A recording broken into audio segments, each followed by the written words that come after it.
Season 2 of Welcome to Wrexham. Ryan Reynolds' encounter with King Charles is hilarious. The crowd seen outside the racecourse ground before a Wrexham FC home game in the National League is unusual. There are far more cameras than is typical for a non-league game.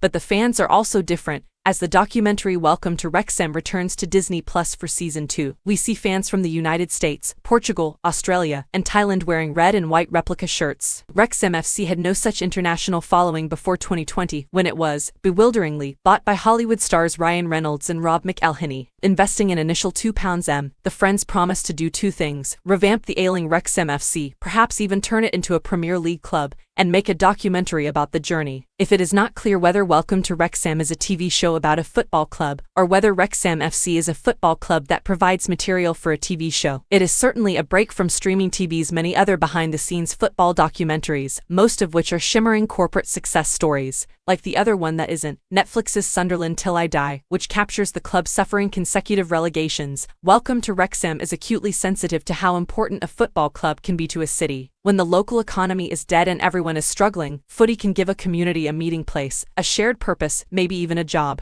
But that's only if it wins, and winning is hard. Season 1 introduced us to the players, lifetime fans, and small business owners who all wanted Wrexham to be promoted to League 2, and we did as well as we watched a recap of the club's 2021-22 season. The fact that it fell short, losing in the playoffs, has put Welcome to Wrexham in peril, and now time is running out for an artificially inflated firm to balance its books. From a financial standpoint, if we don't get promoted this year, we're fucked, McElhenney says. The 2022-23 league season, which the series is now covering, has finished in real life, so almost everyone watching knows how this chapter ends. There's a danger the drama could stall, and this week's big issue isn't a glamorous one. The club has applied for some government funding. It needs £20 to help it knock down the old Cop End and replace it with a new stand to prepare the racecourse for the higher leagues. The £20, if granted, will be from a levelling up fund. Often, Welcome to Wrexham stops to wryly translate British vernacular for American viewers, but it likes to keep its politics light, so here a caption doesn't flash up saying, "Levelling Up," an obviously bogus project to reduce inequality, created by a government that exists to entrench it.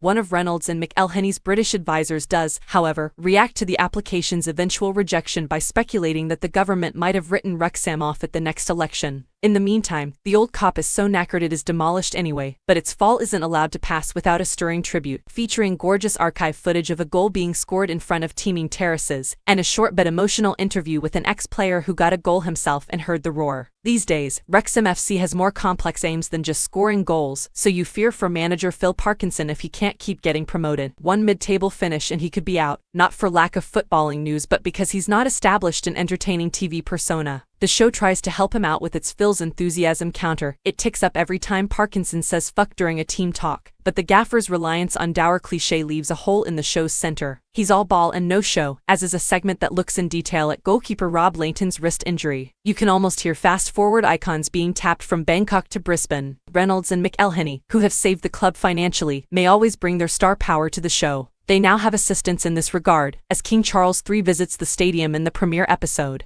This raises the unpleasant question of whether a series so sensitive to how the Western world's inequity affects working people will succumb to genuflecting splendor. There's a funny scene when a deportment coach teaches Ryan and Rob correct etiquette, but they decide that's absurd and instead offer the guy a handshake and a pleasant chat. He's on their territory.